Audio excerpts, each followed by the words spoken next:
Salve, salve, gente. Tudo bem? É um grande prazer estar aqui nessa live, né? No nosso circuito de lives da Obinvest, da Olimpíada Brasileira de Investimentos. Eu sou o Gil, fundador do projeto, e dando sequência ao nosso circuito de lives, hoje eu trago para uma discussão mega interessante um grande amigo, né, que eu admiro muitíssimo, acompanho, poxa, assim, tipo, ele praticamente me iniciou no magistério, Fala né, isso. Não fala isso. Vão é achar que eu estou verdade, é escutando. verdade, Não fala. né, e a gente vai falar sobre o empreendedorismo e a escola empreendedora, né, assim, tipo, trago para vocês hoje Jefferson Santos, né, meu grande amigo, obrigado aí pelo seu tempo, cara, pela participação e pelo bate-papo de hoje, meu irmão. Eu sou suspeito para falar que eu sou Você é meu irmão, né? Você sabe, Aham. a gente já assim como o Rogério, que está por aí, a gente já passou da barreira da amizade. Mas a Obinvest é, sem dúvida nenhuma, uma das iniciativas mais interessantes que eu já vi em educação no Brasil nos últimos anos. E acho que trazer o tema empreendedorismo, educação empreendedora e cultura de empreendedorismo social, que também é um outro ramo super importante num ano de 2020, traz esperança, né? Me dá muito prazer de estar aqui porque traz esse lugar de esperança. Então, vamos embora. Vamos lá. Vamos trocar algumas ideias. Então, Preto, ô, Jeff, Pode me chamar uma, de preto, não tem problema não. Eu sou preto. Né? Eu sou preto com porque, muito assim, orgulho. Pode falar. a gente se trata carinhosamente, assim, né, o meu grande irmão. O Jeff, assim, com relação à parte do empreendedorismo social, isso é você acha assim que é uma questão de cultura? O que é esse empreendedorismo social? Fala um pouco mais para a gente, quais são os impactos no país, né? E assim, tipo, o Brasil, né, ele tem essa cultura empreendedora? Olha, eu acho que tem muita pergunta aí. Vou começar. Eu acho que o É. Brasil tem uma vocação para empreender. Eu não sei se eu não diria que é uma cultura, mas uma vocação para empreender a gente tem. O Sebrae lançou uma pesquisa recente que, segundo ela, a gente chega no momento em que entre 20 e 25% da população adulta brasileira está tocando o próprio negócio. Claro que tem um efeito pandemia aí, mas historicamente o brasileiro é, é, ele claro, não é todo brasileiro, mas a gente tem muita gente que tem essa vocação para empreender no Brasil. E é claro que as crises econômicas que sucessivamente a gente vem passando, que empurram tantos trabalhadores para a pobreza, para a informalidade, acabam impulsionando isso, o que prova que o brasileiro tem essa garra, tem essa energia. Né? Ele não esse mito de que a gente que parte da população brasileira está parada, vivendo de benefícios sociais e não está lá correndo atrás do pão de cada dia, mesmo que sendo abrindo a sua empresa e assumindo. Eu acho que a gente tem essa vocação, sim. Eu sou confiante no brasileiro nesse sentido. Eu acho que do ponto de vista de cultura de empreender, eu acho que a gente ainda tem muito o que fazer. Eu acho que e essa é uma questão que não é só da escola, é da sociedade como um todo. Né? Eu acho que muitas famílias ainda têm essa sensação de que a segurança está no diploma, ela está no estudo e está no emprego estável. Né? Claro que tem segurança no emprego estável, é óbvio que tem, mas eu acho que o século XXI, na verdade, o 2020 mostrou que nem tudo é tão estável assim. Né? Aquilo que a gente acha, muita gente que estava 5, 10, 15 anos nos seus empregos achando que estavam numa certa estabilidade acabou se surpreendendo com a pandemia. Então a pandemia mostrou que o momento que a gente vive não é de tanta previsibilidade assim. Então, cada vez mais, essa ideia de que, opa, da mudança, da flexibilidade e do empreendedorismo como possibilidade de carreira, ainda mais nesses soluços econômicos que vão ser recorrentes, têm sido recorrentes nos últimos anos no mundo, eu acho que ainda falta muito para a gente educar nossos filhos, nossos netos, para esse lugar, sabe? De, não, legal, legal você ter um emprego estável e tudo mais, mas, opa, o empreendedorismo é uma possibilidade, sim, apesar da crise. Então, acho que ainda falta muito para a gente evoluir nesse sentido. E quanto a uma vertente específica do empreendedorismo, que é essa parte mais social, acho que todo mundo sempre disse que o brasileiro é solidário. Né? A gente fala, antes da gente falar um pouco sobre isso, mas quando a gente fala em empreendedorismo social, é esse ato de empreender, de criar um negócio, de criar uma iniciativa que tem como uma das suas finalidades mudar a vida das pessoas. Tá? Então você vai ver o empreendedor social preocupado com questões de saúde, preocupado com questões de moradia, preocupado com questões de educação. Né? Recentemente, acesso à tecnologia, a pandemia escancarou a desigualdade social no Brasil, né? E a falta de acesso à tecnologia.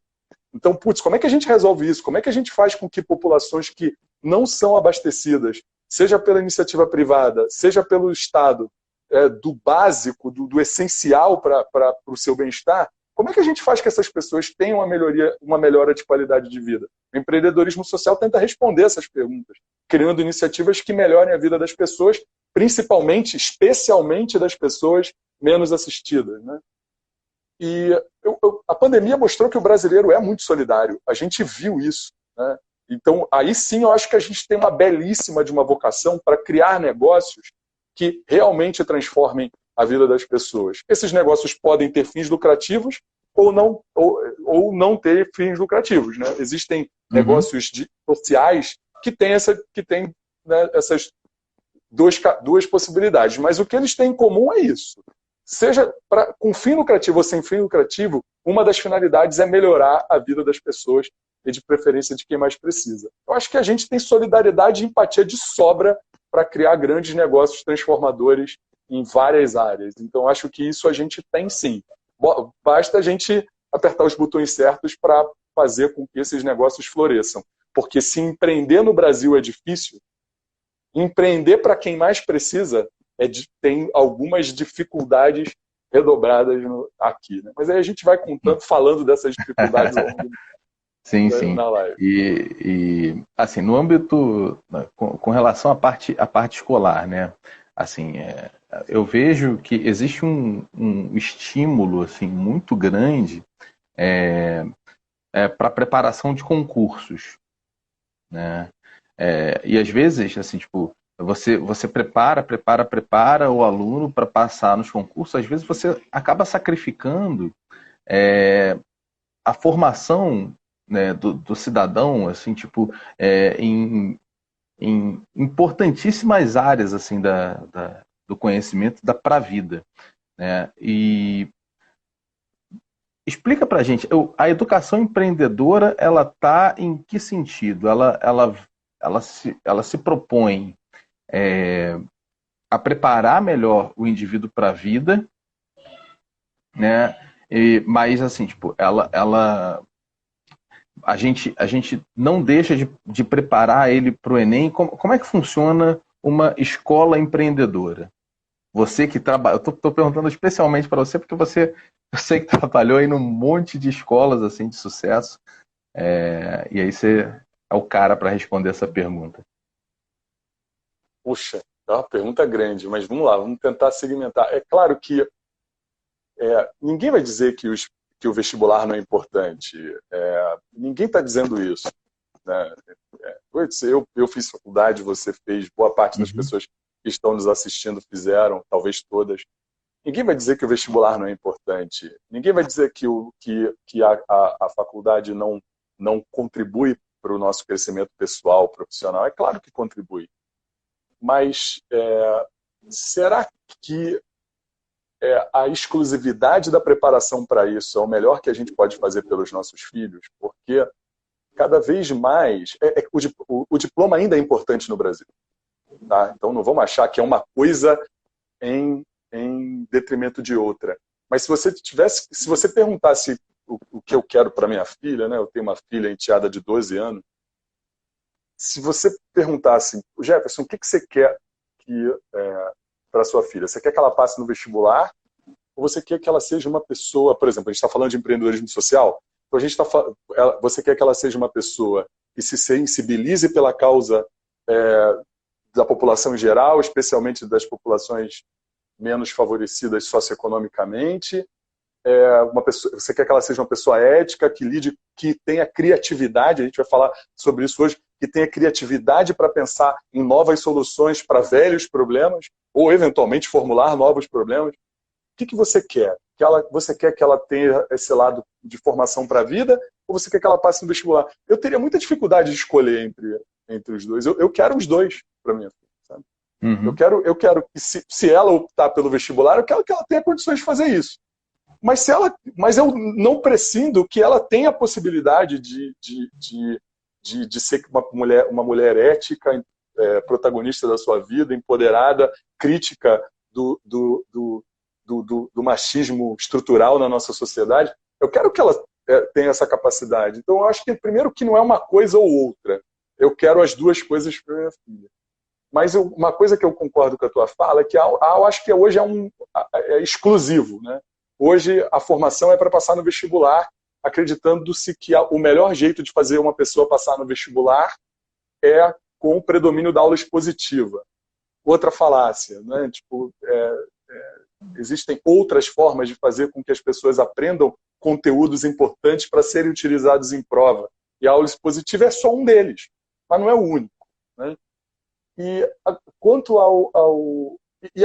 Mas se a gente acha que só tem um jeito de dar aula, de se ensinar alguma coisa para outra pessoa, a visão fica muito pobre, porque a aula expositiva, onde um fala e o outro mudo, escuta e tenta assimilar aquilo que o outro está falando, se por um lado ela pode ter algumas finalidades importantes, eu não vou discutir isso aqui, ela deixa de fora várias outras possibilidades que outras modalidades de ensino podem entregar para o processo educativo, que ajudam a desenvolver lá na frente habilidades que são importantes para o empreendedor. Então, por exemplo, o clássico, né, que parece óbvio, mas a gente tem que ficar repetindo, porque algumas pessoas ainda não entendem que ensinar por projetos é uma possibilidade. Mas quando a gente ensina por projetos e convida o estudante a criar um projeto investigativo, a formular problemas de pesquisa, a coletar informação, conteúdo que a serviço de um problema real dele e da comunidade onde ele vive, onde eventualmente no final ele pode propor uma solução para a comunidade, e aí no meio do caminho vai dar um montão de coisa errada, não vai ser linear como uma aula expositiva, onde segunda-feira eu dou uma aula, na outra segunda eu dou outra. Putz, não, é flexível, é imprevisível, e você tem que lidar com essa imprevisibilidade. Você trabalha em grupo, e aí tem que administrar o seu humor, o humor do outro. Esse Certo. Conjunto de habilidades, de Você vai possibilidades, desenvolvendo habilidades socioemocionais no meio do processo também. éticas, socioemocionais, que a aula expositiva dificilmente dá. Eu não estou aqui numa lógica maniqueísta dizendo que a aula expositiva é a culpada por tudo. Ela pode ter suas finalidades. Eu não vou entrar nessa discussão. Mas o problema dela é o monopólio. O problema é o monopólio. O monopólio da aula expositiva sacrifica a oportunidade para desenvolver esse tanto de habilidades que são importantes para o empreendedor e que outras práticas contribuem para desenvolver melhor do que a aula expositiva. Eu dei o exemplo do ensino projeto, mas a investigação científica também empresta um monte de possibilidades, de habilidades que vão ser importantes para o empreendedor. Falar, se comunicar. O empreendedor, antes de mais nada, ele precisa vender seu comunicador. sonho. Uhum. Ele precisa ser um comunicador. Mas, gente, como é que a gente... Né? Claro, olha, o empreendedor precisa. Seja para o investidor que vai apoiar a causa dele, seja para um cliente, seja para um funcionário, um colaborador que ele vai atrair e vai ter que falar o que ele quer fazer. A comunicação é fundamental, mas como é que a gente desenvolve comunicação importante para o empreendedor com uma pessoa que fica silenciada dentro da sala de aula, quando fala, ainda corre o risco de ser expulso da sala de aula quando fala, né? Eu posso falar, eu sou professor, fui professor e durante um bom tempo da minha vida eu era um professor da aula expositiva. E se falasse na minha aula, eu eventualmente excluía a pessoa da minha aula. Hoje eu entendo que não. Putz, espera aí, olha, que massacre eu estava fazendo com os meus queridos alunos. Eles que, espero que, se algum tiver aqui na live, pode se pronunciar. Tá? Poxa, maravilha. Não, muito bom. E, cara, assim, é, você deve conhecer o Fernando Dolabella, né, que é um colunista e autor de livros sobre essa parte de pedagogia empreendedora. E eu vi um vídeo dele, né, para a nossa live, onde ele falou assim: o empreendedor é aquele que cria o futuro, né? E nesse processo de empreender, né, ocorre um estímulo à criatividade, na verdade, nesse processo da formação do empreendedor, né, ocorre um estímulo à criatividade e à resolução criativa de problemas. Na sua opinião, assim, tipo, a escola tradicional, ela estimula criatividade? Como é que é a conversa da escola tradicional com criatividade? E nesse modelo de escola, de uma educação empreendedora dentro da escola, como que a criatividade é estimulada? Caprichou nas perguntas. Você caprichou nas perguntas. Mas, vamos lá. Recentemente faleceu um grande teórico da criatividade e da educação para a criatividade, que é o Ken Robinson. Existem outros, Domênico de Massa, Uhum. existem outros teóricos importantes, mas o Ken Robinson era um que pelo menos eu admirava muito. E ele criou um dos últimos livros dele é exatamente esse, a Escola Criativa. Né? Que escola é Uhum. essa em prol da criatividade? Sem dúvida nenhuma, eu acho que ninguém vai chegar... tem muita coisa que um empreendedor precisa desenvolver como habilidade para ser razoavelmente bem sucedido. Sem dúvida, no negócio de empreendedorismo social, a empatia é fundamental. Né? Porque se ele pretende, por exemplo, criar uma solução que resolve um problema real da comunidade, das pessoas, para o bem das pessoas, a empatia para entender como as pessoas sentem, percebem, sofrem esse problema é importante. Mas a criatividade, sem dúvida nenhuma, é uma delas, ainda mais no empreendedorismo social. A gente está falando de pessoas que a gente está falando de, né, resolver problemas em prol do bem do mundo. Muitas dessas soluções não são óbvias. Vou dar um exemplo, né? Essa semana tem se falado muito por conta das eleições municipais, tem se falado muito sobre O o problema. Roger está aqui, ele sempre fala: o óbvio não é óbvio. O óbvio não é óbvio. É isso aí. É isso aí.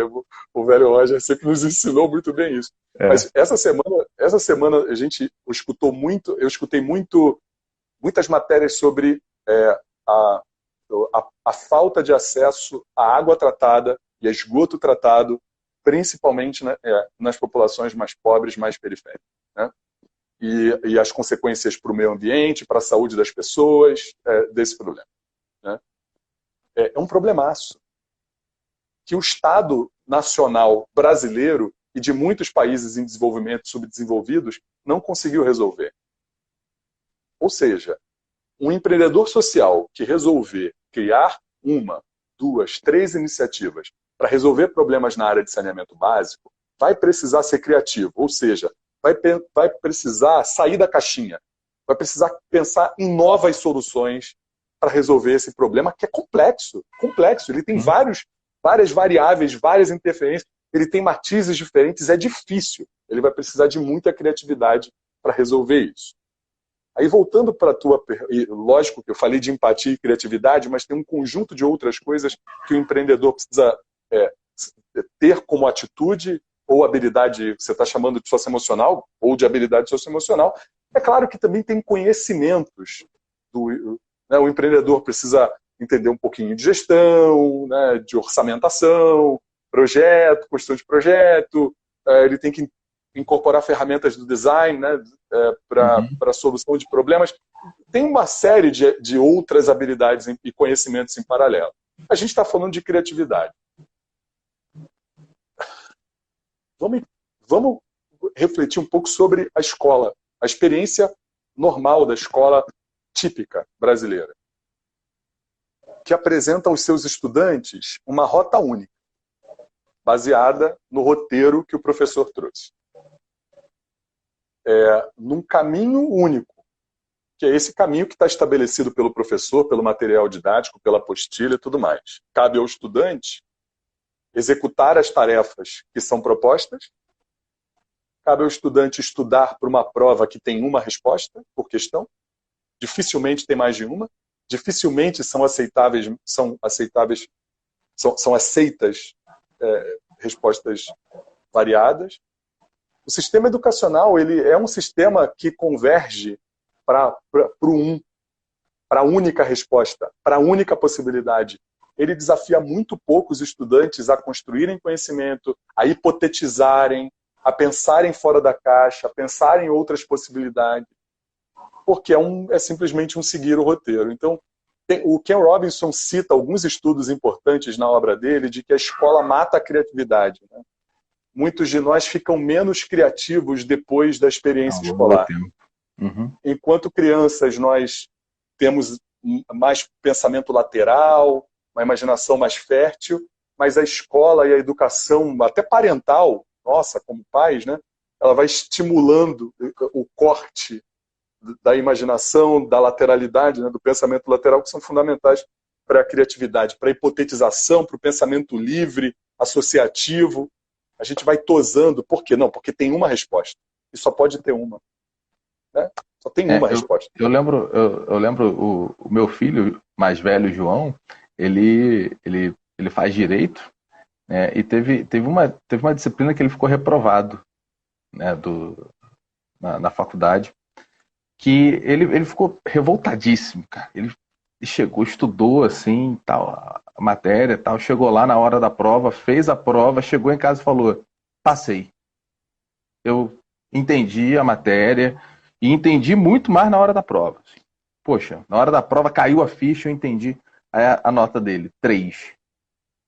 Aí ele não entendeu, foi questionar o professor, né? Então, assim, tipo, a questão com a escrita jurídica abria, assim, tipo, do jeito que estava escrito, abria uma dupla interpretação. O professor interpretou de um jeito, ele interpretou de outro. Aí ele foi falar com o professor, falou: professor, entendi assim, assim, assim, porque isso aqui pode ser... Aí o professor, do jeito que você está entendendo, e realmente, assim, a questão diz assim, tipo, abre essa interpretação, o que você escreveu está corretíssimo. Aí ele, que bom, mas você está reprovado, porque eu não queria essa interpretação, eu queria a outra. Queria a minha. Na verdade, eu não queria a outra, eu queria a minha, né? Assim, e aí reprovou. Aí eu falei, caraca, que doideira, cara. Assim, aquilo, é a convergência para a inflexibilidade, né? A dureza ali, assim. E longe aqui, Gil, de a gente chegar à conclusão, então vale tudo, né? Então vale tudo. Então, já que a gente está falando de criatividade, vale tudo, vale qualquer hipótese que o estudante venha apresentar para um problema que foi dado. É óbvio que não. É óbvio que as áreas do conhecimento têm seus fundamentos, têm seus conceitos, têm seus rigores, e esse processo de intelectualização em torno desse conteúdo é importante. Ninguém está dizendo que não é. Tá? Uhum. Mas cadê o que talvez falte no processo educativo típico? É esse convite para o estudante hipotetizar e pesquisar e construir seu próprio conhecimento a partir da pesquisa, a partir do conhecimento, da fundamentação teórica, ou seja, daquele corpo de conhecimento. Isso falta. No final das contas, o sistema educacional típico tem essa vocação para a norma. X é igual a 1. Não pode ser 2. Quando nem a matemática, bem, você é matemático, sabe melhor do que eu, nem a matemática é tão ortodoxa assim. Né? Uhum. Ela, né, especialmente as pesquisas mais profundas, abrem espaço para outras possibilidades, sim. Então, acho que, respondendo a tua pergunta, acho que é isso. Acho que o sistema educacional, como está estabelecido, ele é pouco pró-criatividade. É importante, não quer dizer que não existam espaços a favor da criatividade dentro da escola, mas eles costumam ser mais projetos especiais do que a norma. Eles são a exceção, eles não são a norma dentro da escola. A norma é a aula expositiva onde essa questão não é, onde esse aspecto não é o mais importante. Mas sabe o que é mais curioso? Você sabe, eu tenho uma filha de 12 anos. Uhum. Geralmente, os trabalhos que a escola dela passa, que abrem a possibilidade para ela pensar, para ela investigar, hipotetizar, errar, descobrir que errou, corrigir depois. Geralmente, esses são os projetos, as atividades que ela mais se engaja. Diferente das provas que são consequências das aulas expositivas, onde ela treme de medo. Por quê? Olha, como você bem falou, existe uma expectativa do professor. E ela sabe que ela precisa se aproximar daquela expectativa. Se ela não, que é pouco clara para ela, né? Porque o professor também é um pouco obtuso em relação a quais critérios de sucesso lhe são, né, caros. Né? Então a prova, a experiência da prova para ela é sempre traumática. Por quê? Meu Deus. E se eu errar? Quando, numa abordagem empreendedora, errei, acontece, é o risco, podia ter acertado, mas errei. Tá, errei por quê? Errei onde? Né? E qual é o próximo passo? O que eu aprendi com esse erro? E aí o erro não fica tão sacrificado assim. Né? Não é tão doído assim. É só parte do processo. Como para o empreendedor. Né? Se o empreendedor, quando erra, achar que ele é o fracasso, ele não faz nada de relevante. Se ele achar que o fracasso é ele não vai empreender. O empreendedor precisa ter essa calma, essa paz de falar, opa, cometi um erro. Cobrei mais do que eu devia, ou não entreguei aquilo que eu prometi, cometi um erro. Errei. Né? Olha, minha filhota entrou aqui, ela está na live. Entrei. Errei. Né? Errei. Pô, mas errei, mas tá, isso não é o fim do mundo. Né? Tipo, definitivamente não é o fim do mundo. Vou aprender com isso e vou seguir. Diferente da experiência que eu vejo os estudantes tendo com a escola de um modo geral. Empreender, assim, é 5% inspiração, 95% transpiração. Show de bola. Entendi. De fato. O Guilherme, aqui, ó, Gix Costa, comentou aqui, durante a quarentena, consegui produzir e estudar bem mais do que no tempo da escola, para as coisas que realmente agregaram na minha vida. Falta eficiência e inovação. Deu uma comentada aqui. Ele foi Guilherme a escola. Assim, me ajuda muito na Ubinvest. Assim, tipo, Guilherme e o Thiago também eu vi passando por aqui. Eles que são os organizadores do perfil aqui da Ubinvest, as artes e tudo mais. Eles que tocam. 2 alunos. E o Guilherme tocou num ponto central, né? A experiência de estudar em casa, ela não substitui a experiência do estudo presencial, né? Eu acho que uma das coisas que o Covid nos ensinou é que as pessoas importam. Eu tô louco para dar um abraço e estar presencialmente criando, pensando, discutindo com os meus amigos queridos, né? Essa foi uma das coisas que a pandemia nos ensinou. Mas a pandemia nos ensinou o que o Guilherme está dizendo aqui, que com um pouco mais de flexibilidade e autonomia, a gente não se engaja menos. Sabe? A gente não precisa do professor feitor estabelecendo todas as caixinhas e os quadradinhos para me manter no trilho engajado. Se eu tiver mais possibilidade para escolher e fazer aquilo que é importante para mim, a minha eficiência aumenta. Eu aprendo mais. Tá? Eu aprendo mais quando há esse espaço. E a quarentena, ao empurrar a gente para casa, né, e para longe das regras e de tantas normas e limites para as possibilidades, abriu espaço para a nossa escolha. E ao abrir espaço para a nossa escolha, a gente ficou mais eficiente. Alguns de nós ficaram mais eficientes e aprenderam mais, leram mais livros, se aprofundaram mais naquilo que queriam. Então, eu concordo, viu, Guilherme? Estou muito com você. Tá? Acho que isso a pandemia nos ensinou mesmo. Só lembrando aqui o pessoal, poxa, se vocês tiverem alguma pergunta, escreve aqui que o Jeff responde. Meu Deus do céu. Tá bom. Vamos lá. Jeff, assim, existem muitas pessoas que são avessas a risco, né? Muitas vezes pode ser um comportamento mais ancorado mesmo, né?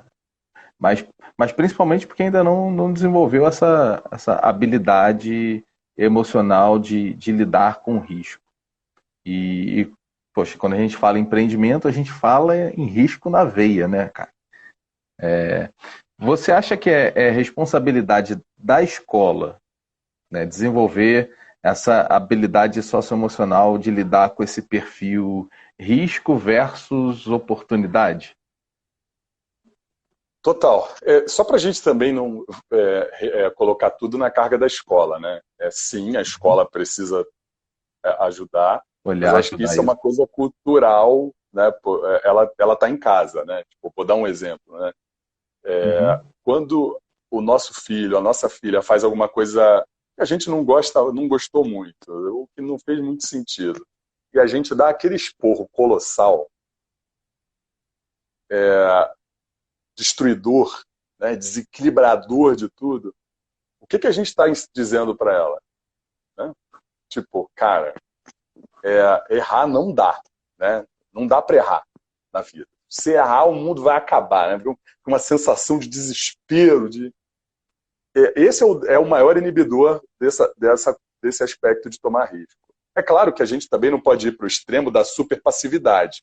Quando meu filho, a minha filha está aqui, ela já até respondeu. Quando ela faz alguma coisa que precisa de um toque, a gente conversa numa boa sobre isso, sem fazer disso um grande inferno, mas mostrar que, olha, aqui tem uma oportunidade de crescimento.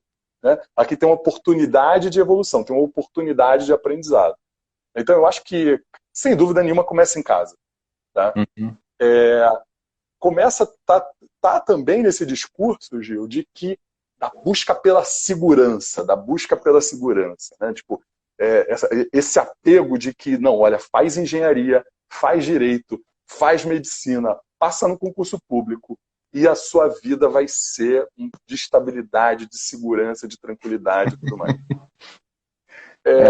E aí, ou seja, que é o perfil, o anti-risco, né? É a pessoa que está procurando somente a segurança. Uhum.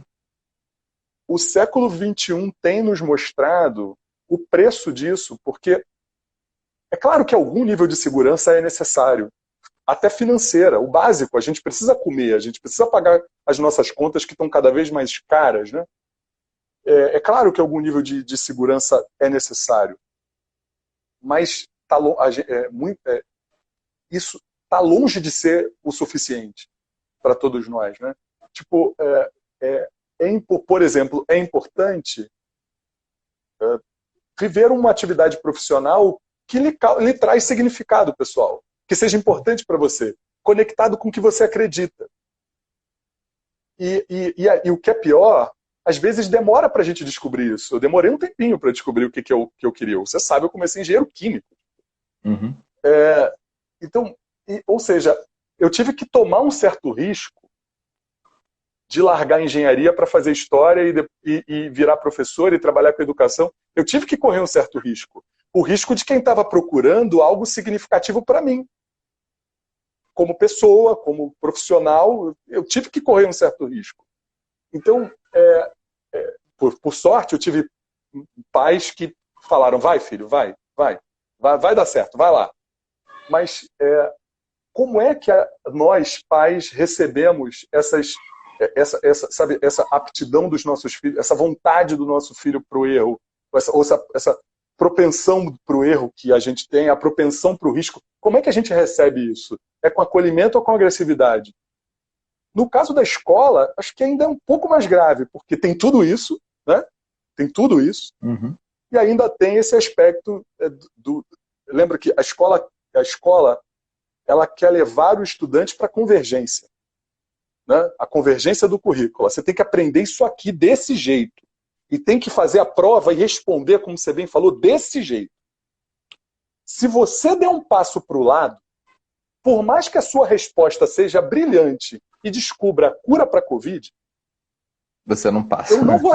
Você não passa, porque o que eu queria isso aqui, eu queria esse quadradinho aqui.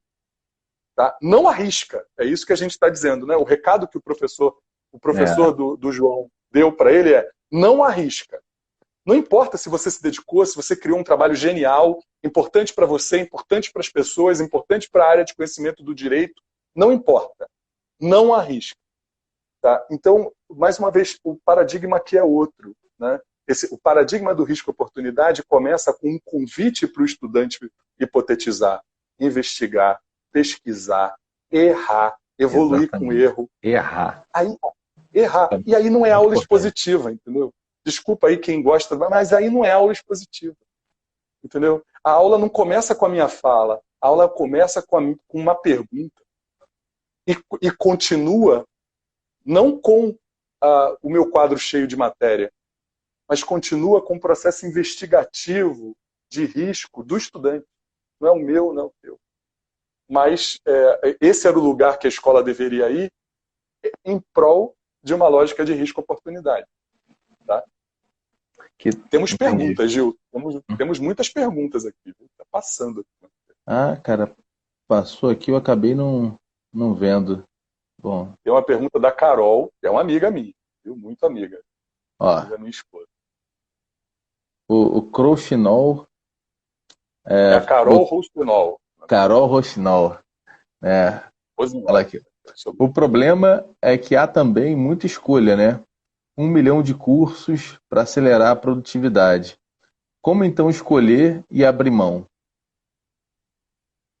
Pô, Carol, ela tem essa mania estranha também de fazer boas perguntas.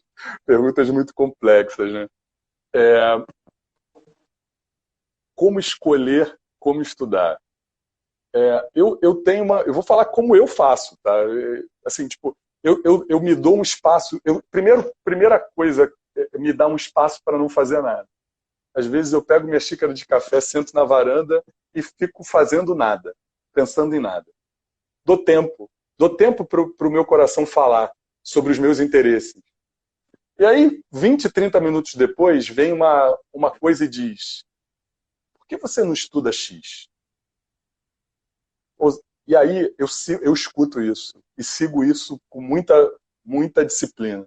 Eu sigo isso. Depois, óbvio, beleza, escolhi uma coisa. Você tinha 1 milhão, eu escolhi uma. Mas essa uma se desdobra em 1 milhão de outras coisas, porque esse assunto já foi escrito e discutido por 1 bilhão de pessoas.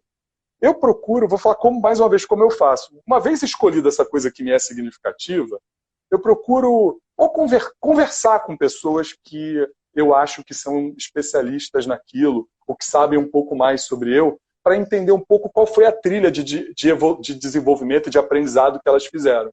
Então, vou dar um exemplo. Tipo, eu sou estudante de psicanálise. E é verdade, tá, gente? Não é mentira. Uhum. A primeira coisa que eu fui fazer foi conversar com a minha psicanalista. O que ela estudou? Onde ela estudou? O que ela aprendeu? Que livros ela leu? Algumas coisas me fizeram sentido, outras não. Comecei por aí. Então, eu acho que esse papel... O Ken Robinson também, estou aqui divulgando o Ken Robinson para a gente ler. Ele tem um livro muito bom chamado Elemento-Chave. Nesse livro, ele fala sobre o papel da mentoria. E esse é um papel do mentor. Tá? Que é esse cara que conversa contigo, que sabe um pouco mais sobre você, do que você, sobre algo que te é importante, e ele te ajuda nesse sentido. Eu tenho visto surgirem muitas plataformas digitais que suportam esse processo de aprendizado, e de escolha do que estudar e do como estudar. Eu até acho isso legal, mas como um velho historiador de 40 anos de idade, acho que nada supera a conversa com as pessoas sobre isso. Então, para falar sobre isso, para construir essa rota de evolução. Eu gosto sempre de conversar com as pessoas. Acho melhor do que qualquer plataforma digital. Me perdoe os empreendedores de plataformas digitais. Tem alguns aqui, inclusive, passou um amigo meu aqui. Me perdoe, passou um grande amigo meu que empreende nesse sentido. Mas eu acho que é uma coisa, eu acho que é muito importante essa possibilidade de conversar com alguém próximo a ti. E a internet abre essa possibilidade de falar com quem quer que seja no mundo, né? Falar sobre isso com uma pessoa que tem mais expertise do que você. Pelo menos é assim que eu resolvo esse problema. Boa. O Thales está aqui perguntando: Jefferson, posso dizer que o medo é o maior entrave de uma pessoa que pensa em empreender? Ou pode existir outros fatores como estímulos, falta de ajuda, etc.? E aí, assim, Eu acho que complementando essa pergunta do Thales, vem aqui a outra pergunta da Carol. Como empreender do zero? O que que precisa para começar? aí eu acho que a pergunta da Carol tem tudo a ver com a do Thales, porque, sem dúvida, Gil, o medo é a principal barreira. Tá? É claro que tem outras barreiras materiais importantes. Às vezes a gente não consegue empreender porque está sem grana mesmo, ou, cara, precisa de algo muito imediato, um emprego imediato para colocar grana dentro de casa e não percebe oportunidades de empreendedorismo que consigam dar dinheiro no curto prazo. Então, sim, existem questões materiais que impedem as pessoas de empreender. Mas muitas pessoas empreendem exatamente pela falta de condições materiais. Né? Não é à toa que o Uhum. empreendedorismo tem batido recorde no Brasil em meio à pandemia. E aí eu volto para a questão do Thales. Né? Comecei com essa questão financeira, mas voltar para a questão do Thales.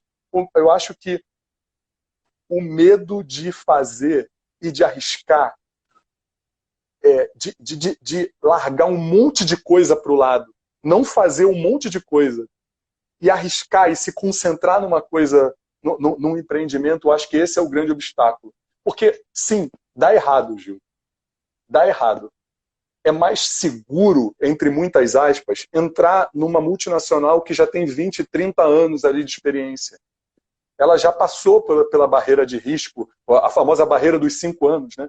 Uma Uhum. pesquisa, não é muito recente, mas uma pesquisa do IBGE de 2017, eu acho, mostrou que 60% dos negócios brasileiros não chegam ao 5º ano.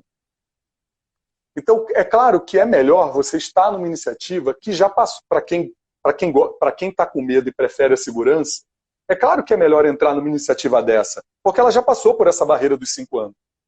Tá? Então, o medo é, sem dúvida nenhuma, grande barreira. E como eu te falei, dá errado. Dá errado. Empreender dá errado. Dá muita coisa errada. Tipo, eu já criei alguns negócios, alguns foram bem-sucedidos, outros não foram bem-sucedidos, eles deram certo, eu errei, meus amigos erraram, nós erramos, e acertamos um bocado, mas eu acho que o empreendedor, ele dá o segundo passo. Ele vai com medo. Não é que ele, sabe, tipo, ele vai com medo. Medo é bom, né? Mas ele olha para o medo e diz, eu estou com medo. O que isso significa? Significa que tem coisas que podem dar errado. Né? E se elas podem dar errado, o que pode dar errado? Ah, isso aqui, isso aqui, isso aqui. Como é que eu cuido para que essas coisas não me afetem ou não me afetem tanto? Mesmo com todo cuidado, vai dar errado. A diferença do empreendedor é que ele não se sente um fracasso porque deu errado. Ele sente o golpe, mas ele não para. Ele fala, legal, beleza, deu errado, mas eu vou conseguir, vai dar certo, eu vou insistir mais um pouco, vou evoluir e na próxima dá certo, na próxima dá certo, na próxima dá certo. Todo mundo acha que ele é louco, né? O empreendedor acha que é louco. Né? Todo mundo, quando ele conta a ideia dele, ainda mais se for uma ideia muito criativa, vai todo mundo achar que não é possível, ninguém vai comprar isso. Ou ninguém vai investir dinheiro nisso. Loucura. Mas o empreendedor que faz, dedicado, audacioso, corajoso e cuidadoso em testar as hipóteses do produto dele e fazer o produto dele evoluir enquanto ele cresce, esse cara sai do vale. Ele ultrapassa o vale dos 5 anos e tem sucesso. Maneiro, maneiro. Pô, boas dicas. Só que para deixar registrado, eu já contei essa história para algumas pessoas, mas assim que eu tive a ideia da Ubinvest, eu não sei se você lembra, eu liguei para você. Eu liguei para você e falei, caraca, olha a ideia que eu tô tendo aqui, meu camarada. Me ajuda? Cara, eu rezei a cartilha aí que você falou, assim. Poxa, então, pô, Ligou para alguém, né? eu liguei para Ligou para alguém, alguém. você. Ah, isso aí, viu? Pô, legal, legal. Dá para imaginar o quanto eu estou orgulhoso de estar nessa live. O quanto eu estou feliz de estar nessa live. Não, poxa, foi muito bom. E obrigado aí por todas as vezes que eu te perturbei. Pô, Jeff, olha só, tô pensando em fazer assim, assim, assim. O que você acha? Pô, Jeff, responde aí. o empreendedor ele tem essa dose de cara de pau, porque ele sabe que a ideia que ele teve depende dele e de mais ninguém, e ele está vendo isso, sabe? E ele está vendo, sabe? É muito claro para ele, é muito óbvio para ele, e é essa energia que mobiliza as pessoas a estarem com ele, sabe? Tipo, e o empreendedor tem esse cacuete, né?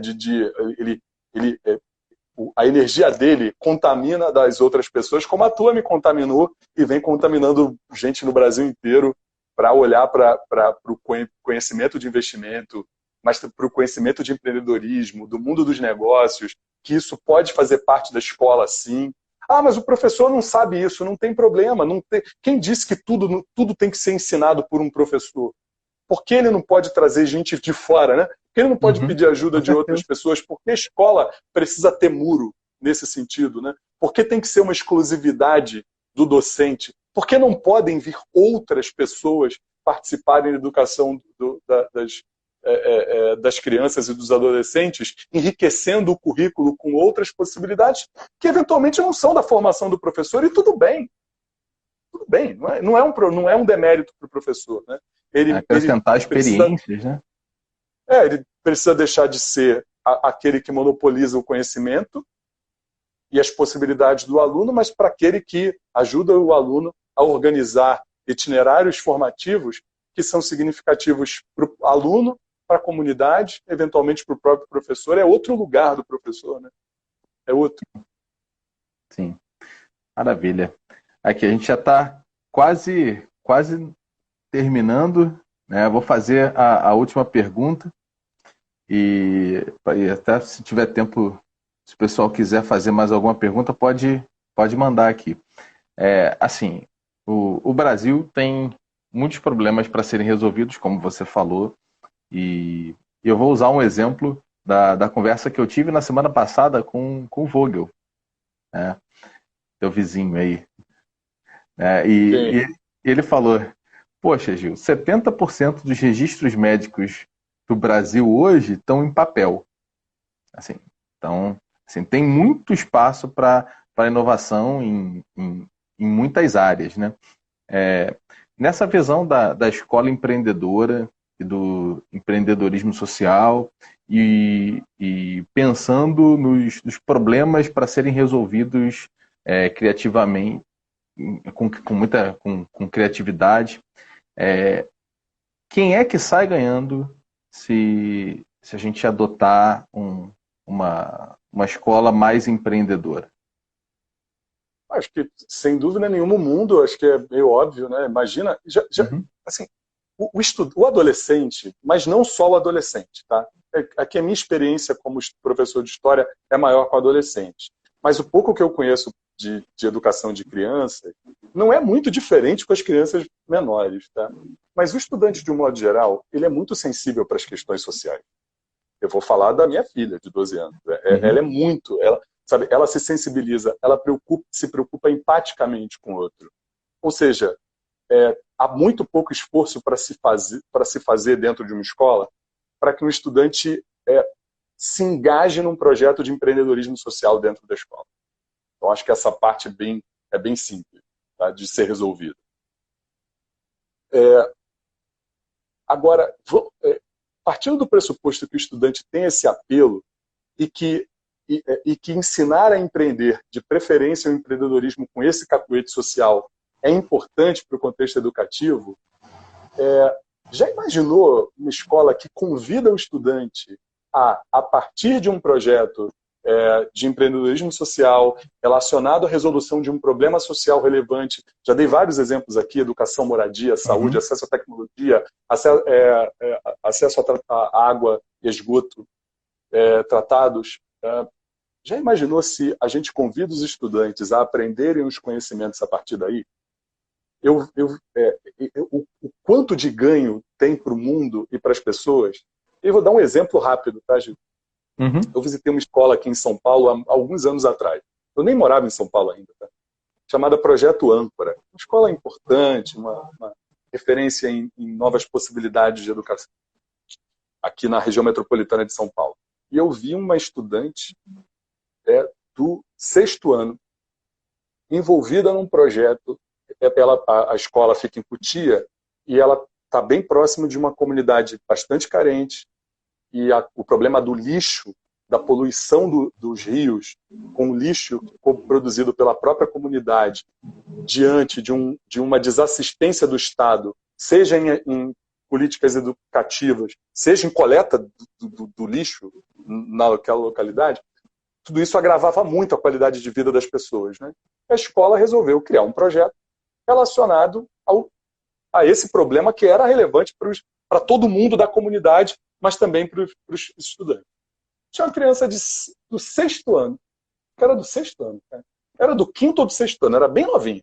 Do 5º ou 6º ano. Super novinha. Que se envolveu, se engajou nesse projeto.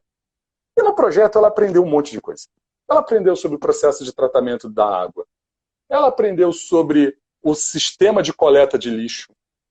Ela aprendeu sobre privatização, porque a coleta é privada. Então ela aprendeu que ela teve que descobrir, ela descobriu que não era o Estado que fazia, que era privada. O que é privado? Como assim esse negócio privatizado? Pô, mas por que isso é bom, é ruim? É bom como? Olha, aprendeu sobre isso. Mas o que mais me estranhou é que o caderno dela tinha uns númerozinhos, umas potenciações, uns expoentes em cima de um x's e tal. Eu fui perguntar para ela o que ela estava estudando. Ela falou, estou estudando equações de fluxo. Por que você está? Não, porque a gente está fazendo umas maquetes que reproduzem o fluxo do rio e reproduzem também o represamento da água pelo lixo. E o professor estava ensinando equação de 2º grau para a gente. Porque era importante, eu não conheço muito disso, tá, gente? Não lembro, mas equação de 2º grau era importante para ela resolver, calcular alguma coisa relacionada a lixo, fluxo e tudo mais. Mas quem disse que não dá para aprender conteúdos relevantes das várias áreas do conhecimento de um projeto de empreendedorismo social? Por que não dá? Por que o conhecimento não pode estar a favor da transformação da comunidade? Tá? Então, eu dei esse exemplo para responder a tua pergunta. Eu acho que ganha a comunidade, ganha o estudante, sem dúvida nenhuma, porque ela... E aí, nesse projeto, por exemplo, a amiga dela, que estava no projeto, teve que organizar, junto com a Sabesp, a visita dos estudantes. Organizar a visita. Tem que ligar, tem que agendar, tem que fazer uma planilha com todos os estudantes que vão, tem que coletar autorização dos pais. Olha o aprendizado de organização, de trabalho, que eu nunca vi uma aula expositiva que ensinou isso para um estudante. Sim. Pô, sensacional. Sensacional. Poxa, ó, temos aqui 2 minutos, tá? E já quero, pô, Jeff, te agradecer muitíssimo, tá? Pelo seu tempo, pelo bate-papo de hoje, por todas as vezes que eu te ligo perturbando para pedir uma opinião sua para o projeto. Né? Eu nunca perturbo, pelo amor de Deus, é meu irmão, pô. E, cara, assim, obrigado pelo papo.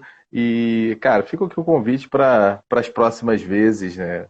As próximas lives, para a gente estudar um outro tema relevante relacionado a essa parte de educação financeira, educação empreendedora. Muito obrigado, Jeff. Nada, só posso te agradecer. Importante aqui, ó, o Guilherme falou aqui. Guilherme. Uma recomendação assim de livros, filmes e documentários. Tem um material do Porvir, Gil, depois você coloca no link da Aquele que você mandou para mim. Acho que tem um material importante do Porvir sobre o assunto, tá? Empreendedorismo na escola. Tá? Eu acho importante também estar sempre perto e acompanhar ecossistemas que apoiam o empreendedorismo social no Brasil. Tá? Eu sou muito próximo de 2 deles aqui de São Paulo, que é a Artemisa e a Base Colaborativa, que eu sou conselheiro da Base. São 2 ecossistemas que fomentam o empreendedorismo social, literalmente, maneiro. E que todos eles têm trabalhos educativos importantes. Tá? Então, acho que são dois pontos importantes aqui a seguir. tá? E eu acho que dali vai, né? Segue a Artemisia, segue a base colaborativa e dá uma olhada no Porvir sobre o canal que eles têm de educação empreendedora. Eu acho que é um Boa, excelente ponto de partida. boa. Valeu. Obrigado, Jeff. Muitíssimo obrigado. Beijo aí para Flavinha, para Aninha, tudo de bom para vocês. Tá? E, assim, seus afilhados estão aqui querendo um abraço quando passar essa pandemia. Tá, manda um beijo para eles, amo você, amo vocês. Obrigado a todo mundo que participou, que foi entrando aí na conversa. Que façamos outras, né? Com certeza. Muito bom te ver, irmão. Muito bom. Beijo, meu irmão. Beijo, meu querido. Valeu. Tchau, Tchau. tchau. Valeu, pessoal.